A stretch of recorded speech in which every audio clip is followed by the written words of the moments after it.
Humans have been around for about 300,000 years. That is a lot of time to come up with some pretty creative ways to mess up our hair. But before we had combs and brushes and curling irons, we had something much more primitive, a hole in the head. Welcome to my channel. Today we're going to talk about one of the earliest known hairstyles, the derm style.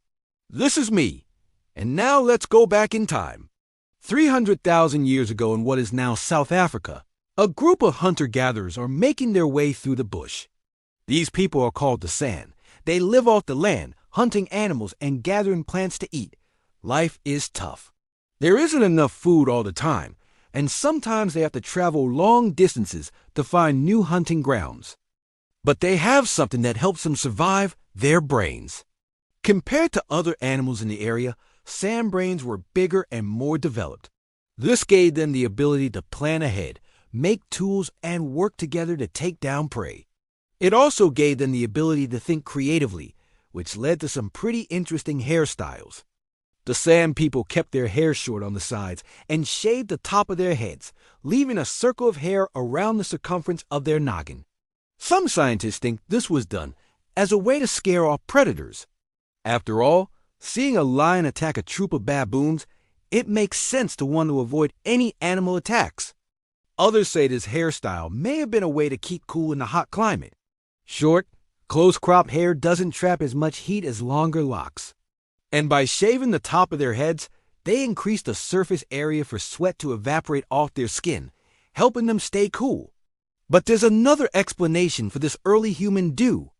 Anthropologist Peter Gray says the derm style may have been a sign of maturity. According to National Geographic, Gray says adult males and females of many primitive cultures have distinctive hairstyles that set them apart from children. By shaving the top of their heads, men showed that they were old enough to hunt, and women showed that they were ready to bear children. Now that we've talked about the San, let's fast forward a few thousand years and talk about another ancient hairstyle, the Mohawk. No, not that Mohawk. This one's a little more primitive. About 12,000 years ago, humans migrated to the Americas. They were hunters, but unlike the San, they hunted large mammals such as mammoths and mastodons. These megafauna roam the Great Plains, and where there are megafauna, there are usually predators. Humans weren't the only ones who wanted to hunt big mammals, so they had to be careful. Some scientists believe that the Native Americans developed the Mohawk as a way to protect themselves from large predators like jaguars and American lions. A thick strip of hair stood up from their heads, making the wearer look bigger and scarier to an attacker. Seeing as these humans were about 5 feet tall, any way to appear larger would have been beneficial. It also may have served as a warning to other humans. According to some anthropologists, the Mohawk was a symbol of aggression and a warning not to be messed with. After all, no one wants to get on the bad side of a person with a serious case of bedhead.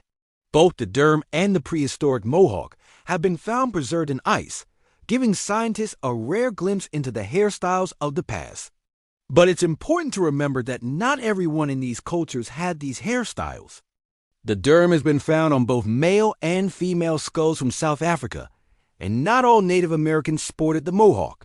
In fact, a recent study found that most Native Americans didn't cut their hair in this style at all. So why do we remember these hairstyles today? It comes down to two factors: visibility and volunteers. Both the San and Native American cultures are gone today, so there's no one left to ask them why they wore their hair the way they did. All we have are the skulls and skeletons left behind at archaeological sites. And because the derm and the Mohawk are very distinctive styles, they stand out when examining human remains.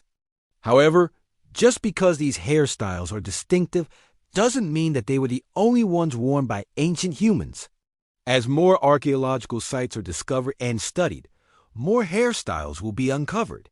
Maybe one day we'll even find evidence of the first person to invent the mullet. Speaking of which, if you like your history served with a side of puns, you should subscribe to this channel. We've got plenty of videos about ancient Rome, Greece, and Egypt. So click that subscribe button and join our growing community of history lovers.